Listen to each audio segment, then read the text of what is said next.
Hello and welcome to It's a Numbers Game. I'm Adam Morris, and as always, I'm joined by my co host, Daniel Welling. Today, we are tackling a subject that might not immediately get everyone excited: marketing budgets. But before you switch off at the word budget, stay with us, because this episode isn't about fluffy branding, it's about the numbers behind growth. How much should a 1 million MSP really spend on marketing? Is 2% enough? Is 10% realistic? What does it actually cost to win a new client?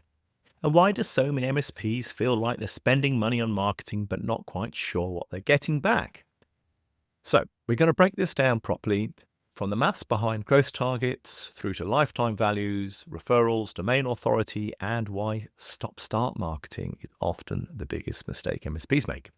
To help us unpack all of this, we are joined by Nicola Moss. Nicola is the founder of The Fractional Marketeer, where she works with MSPs and business-to-business tech businesses to build practical, commercially grounded marketing strategies that actually generate pipeline, not just activity. She's worked across organizations of different sizes, from smaller MSPs where every penny counts, through to larger businesses where the scrutiny is just as high, but the levers are different. So she brings that really balanced view of strategy, discipline, and realism. Before we get into today's episode, just a quick mention of an event we're organising at MSP Finance Team. Our MSP Golf Day is taking place on the 12th of March at the Warwickshire. If you're an MSP owner or leader and you enjoy golf, or simply value good conversations with like-minded peers, then this is for you. It's completely complimentary, includes dinner and prizes, and it's always a fantastic opportunity to connect with others in the MSP community in a relaxed setting. We're nearly at capacity, so if you'd like to join us, head over to mspgolf.co.uk to register. Hopefully see you there.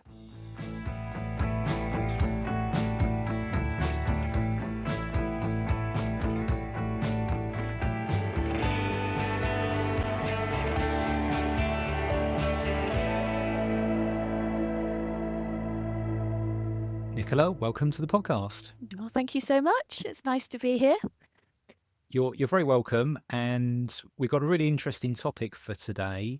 But before our audience immediately goes to sleep when I mention the word budget, and in particular case today, we're talking about budgeting for marketing, but we can set everybody's minds at rest and assure them that this is going to be an interesting topic and a very practical one in terms of really establishing what is practical for different sizes of MSPs and how they should approach this topic, and as such, that the returns they might expect from their marketing investments. So to kick us off, maybe size of MSP, we could talk about perhaps some of the differences between £1 million, a £10 million and £100 million business maybe. Yeah, sure. So I think there's definitely differences in terms of the size of budget that you can afford to give a marketing function within an MSP. Certainly that sub 1 million, kind of every penny counts at that stage, I would imagine. And, everybody's scrutinising the budgets and scrutinising what they're getting from it. And probably less so on the larger organisations I've worked in across the board, and larger organisations that there is still the level of scrutiny on a budget. Don't get me wrong in terms of needing to generate the ROI, but there's perhaps a little bit more flexibility to try other things, and some things there's perhaps less emphasis on those that don't, the activities that perhaps don't work out quite as expected. There's less reliance on some of those than in a smaller MSP where, as we mentioned, every penny counts. And of course, it puts me in mind of that famous quote where, I know only half of my marketing works, I just don't know which half. Yeah, visibility and where that money goes, because it just it's honestly, it's like being at Christmas where you open your wallet and you can just spend the entire contents of your salary in one foul swoop and you don't really know what you've been and bought it on. But yeah, that's marketing people, we're quite good spenders, I have to say. Yeah. And well, I guess in terms of before you can spend, you've got to know how much money you've got to spend. And that sort of brings us back to the budget topic. So maybe again, if we were to, I'm not sure how many 100 million revenue MSPs listen to our podcast, but let's assume there's someone with 10 million and someone with 1 million. perhaps talk us through how you might approach those in terms of tactics that might be employed, maybe experimentation. You intimated earlier that bigger budget, you can try more varied approaches. Yeah, sure. So, I think maybe if we start off, there's one thing that maybe I'd perhaps quite like to just mention, just in case, the smaller MSPs might not think about it in this way. And I guess that's in terms of how do you set your annual marketing budget? And I think, like a rule of thumb, and most people as a guide would probably say as a percentage of turnover. And, generally, I think Gartner is now saying it's about 7 to 10%. I think the tech companies have got the raw end of the deal. It's generally about 2 to 3% that gets allocated from the sort of as a rule of thumb into the marketing budget. But I guess for me, it's about, yes, we can look at it like that, but actually, what are the outcomes that we're looking to try and achieve from that? So some organisations, particularly tech businesses, are about sort of 2 to 3%. So they're generally sort of much, much lower. And I guess we can perhaps turn this on its head a little bit and think maybe in terms of it's not perhaps just as a percentage of revenue, although that can give you a good guide, but it's about looking at what your investment is actually generating for you. So even if, I have been as an example in an organization where I've only had 0.5% of revenue as an allocated marketing budget in a small to medium sized MSP, but actually the level of ROI that we generated from that was pretty significant, sort of multi-million pound pipeline opportunity value. So in terms of, was that a good investment? Yes, it was. Was the budget set right? It was a lot less than 2 to 3%, but actually what we generated from it was pretty significant. And maybe there's a dual approach that MSPs can consider when they're trying to set their budget, as opposed to just the sort of percentage rule of thumb side of things. So that might be perhaps something to consider. Be honest, when was the last time you actually felt in control of your MSP finances? The late nights chasing invoices, the cash flow stress, constant pressure to grow profit, it can feel never-ending. At MSP Finance Team, we've built the complete outsourced finance solution just for MSPs. From day-to-day bookkeeping to annual tax, management reporting, and full virtual finance team support, everything you need to run a profitable, stress-free business is under one roof. So whether you want to regain control, free up personal time, or finally build towards a real financial freedom, we can help you get there faster. Visit mspfinanceteam.com and discover how our outsourced finance team can help you stop surviving and start thriving. And following that sort of thought, is it possible, or will it be possible in the future, do you think, to be able to work out a spend per endpoint or per customer, either one or in the pipeline, or a marketing qualified versus a sales qualified lead, some sort of relationship where we could say if we were to invest £10,000, we might expect X back? Yeah, and I think maybe, probably as a marketeer, I've probably looked at it in a slightly different way, just in terms of justification of budgets, really. But if I kind of took an example of, if you've got an MSP that's kind of turning over £1 million and it wants to grow 10%, and say, for example, that £100,000 that it wants to grow by, we'll say, is net new business. I know that's probably not the whole story for an MSP, but just for figure's sake, we'll say it's £100,000, and each customer is probably generating about, say, £1,000 a month, so 12k a year. That's eight new customers that MSP needs to onboard. So what does that mean in reality? Well, that the 8 customers, if we've got metrics to support that funnel, and we know what the close rate is, and as a rule of thumb, we could say it's sort of 1 in 3. That's, we're looking at sort of 24 opportunities then that need to be created at that point.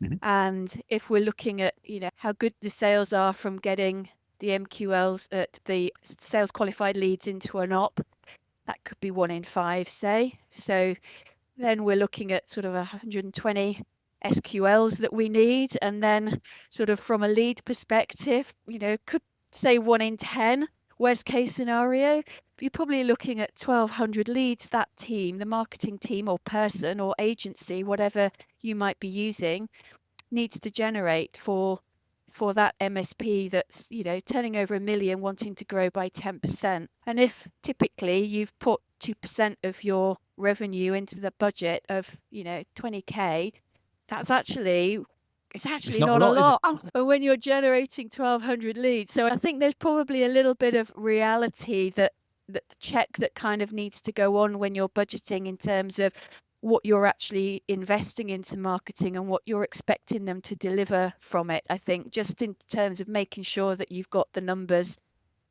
kind of lined up a little bit there. And I think we had a session on this on a previous podcast, didn't we, Dan, where we talked about approaching this subject from the lifetime value perspective of a client.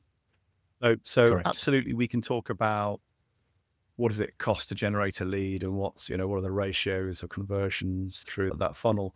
But we can also talk about, well, what's a client mean? What do they mean in terms of gross margin and profits and how long do they stay with you? And if you work all that out, you might find out, they're worth £300,000. Hang on a second, that's 300,000. Right. Okay. Well, how much would I pay for that amount? So that can change things considerably, can't it? And I think the number we happened upon was something like £24,000.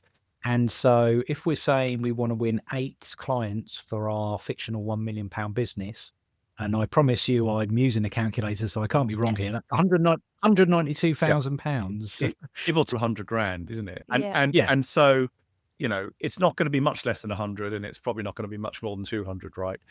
But it's a significant amount, which kind of leads us back to with the whole marketing piece around making sure we're taking on the right type of clients, because clearly we don't want to take a client that's not really a good fit for us, that's going to leave 6 months later, or too small, potentially too big.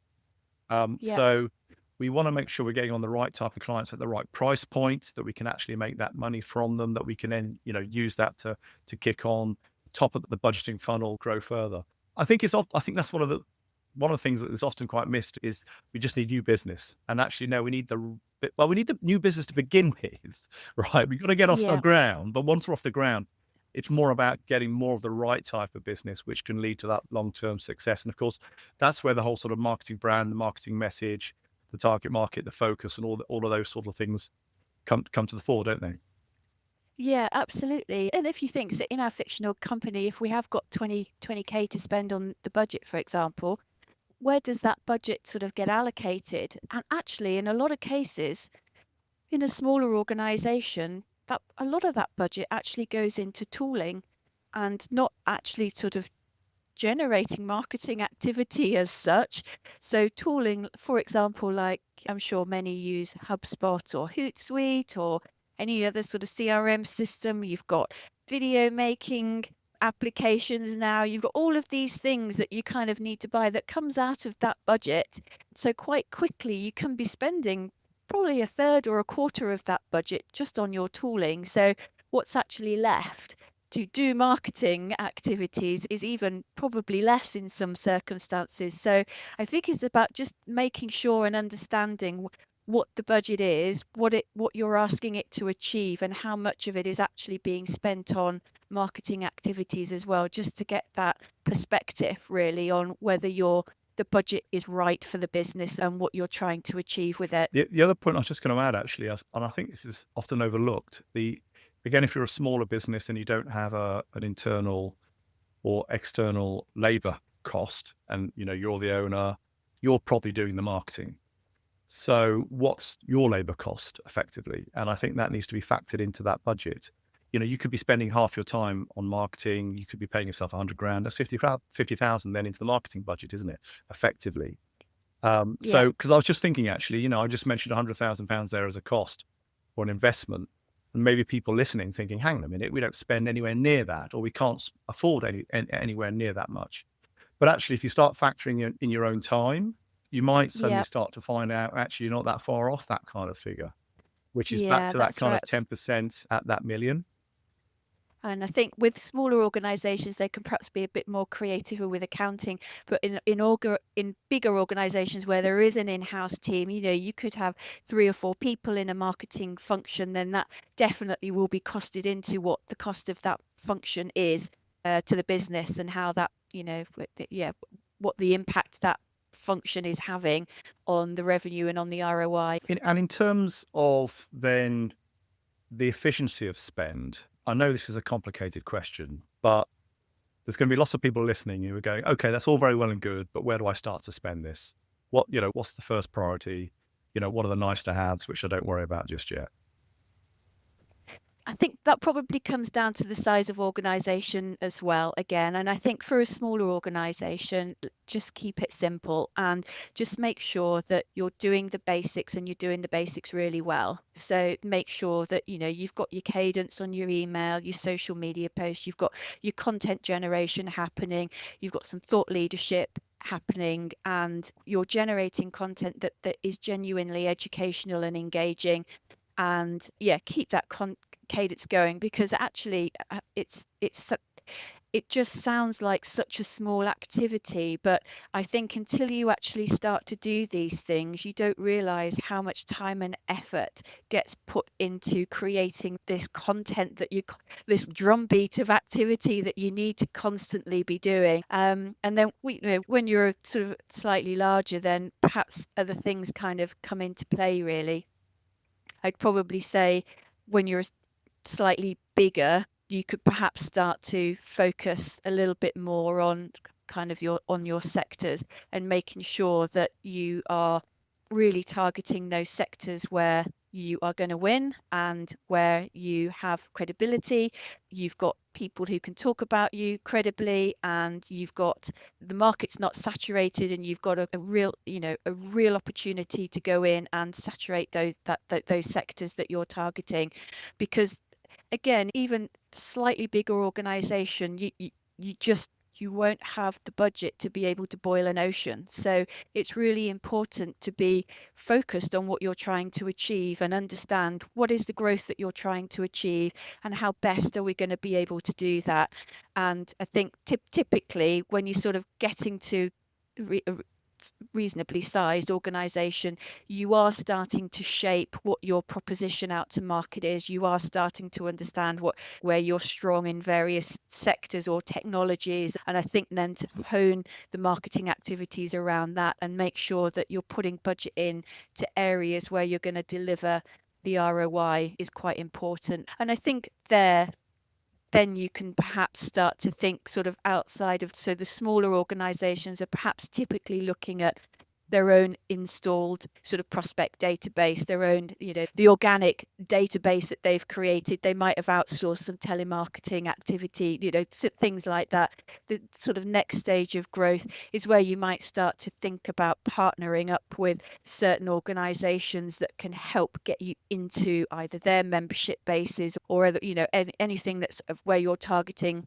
those particular sectors. So again, anything that, and these are all paid for opportunities, obviously, but you should have a bit more bandwidth within your budget to be able to afford to spend in those areas to help. That helps with your brand awareness, with a bit of your credibility in terms of who you're partnering up with, and to be able to get your messages out into their sort of membership organizations or through their database channels as well, which would be another good opportunity. And then again, as you start to grow, then you'll probably start to branch out into other areas. And event marketing and webinars are always really good, and still in the larger end of the small sized MSPs, let's put it like that as well, because so long as that you're creating those educational content, webinars are super cheap to put on, but you probably have to get some really good quality guests to come on board and make it a really good webinar.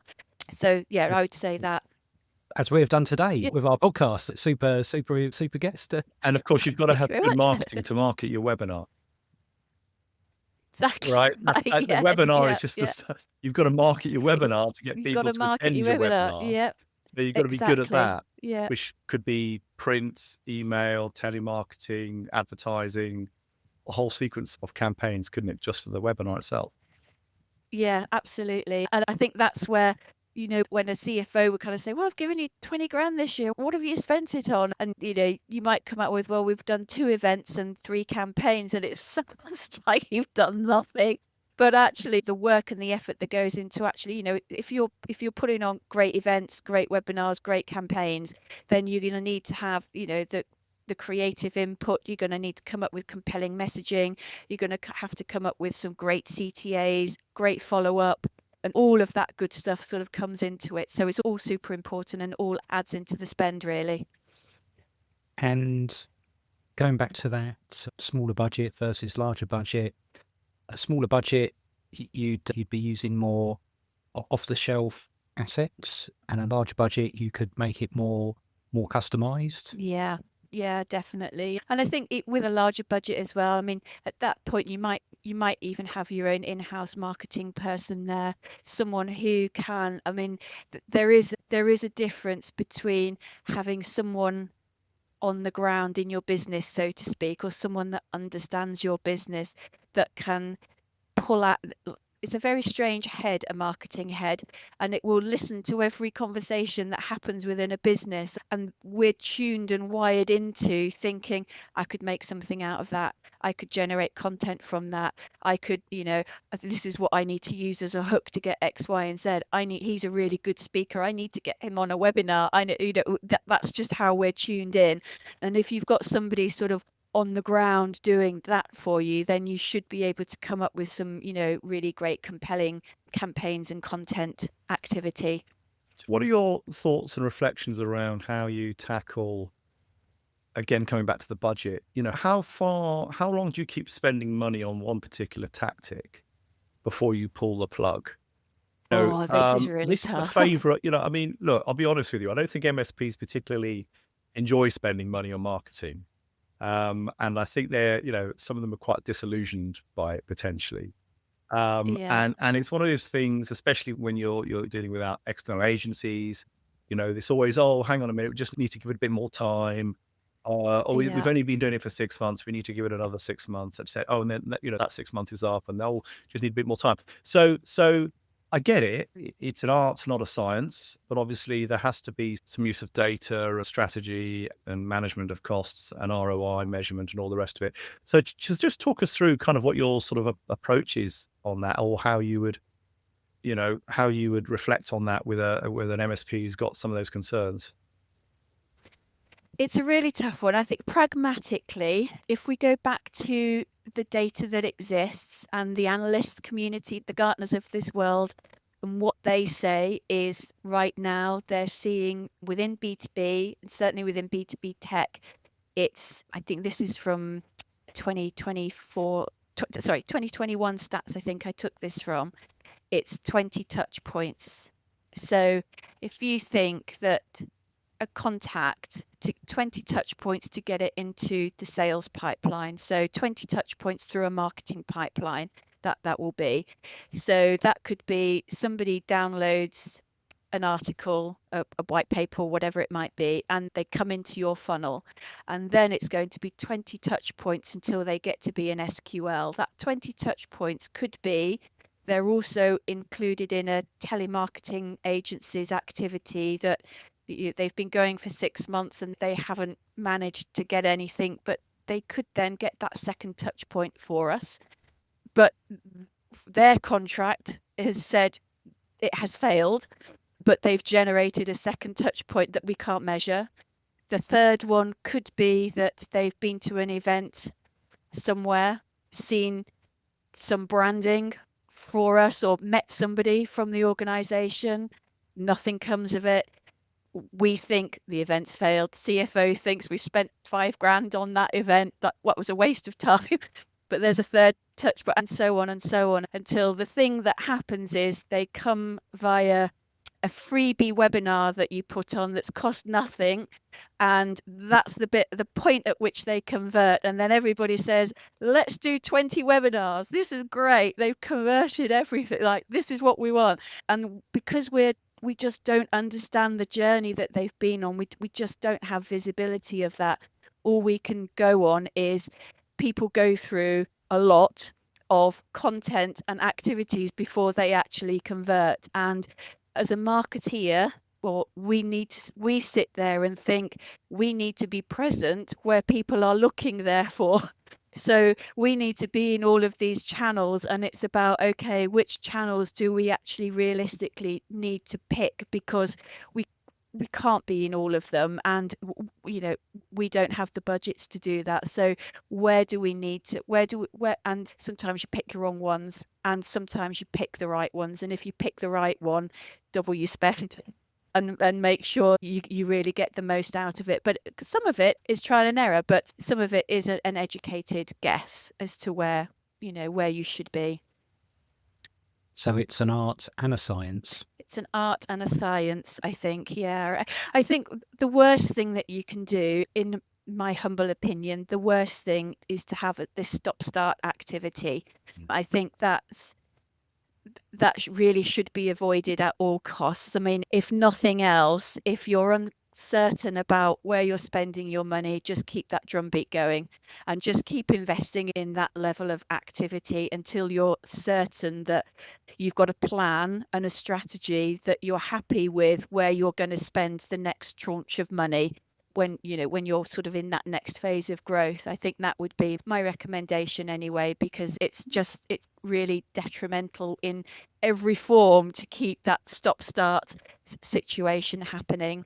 And some of the easiest things, again, perhaps not the cheapest of things, but some of the intangible areas where you could be putting money into that really have an impact, but it's not very visible, is in increasing sort of what your domain authority is, and making sure that you have that visibility within Google. And the world around Google is changing right now, we know that, and but still it's still saying that it is still making the domain authority of your website is still important. And so if your domain authority is on 2, 3, 4, it's really low, and you'll never get visibility on Google. But if you're working on building your backlinks and your credibility, and you're putting great content on your website, and you're pushing that out through your channels, and all of that sort of drumbeat, but it's the backlinking that can be the expensive part. So that's where you're creating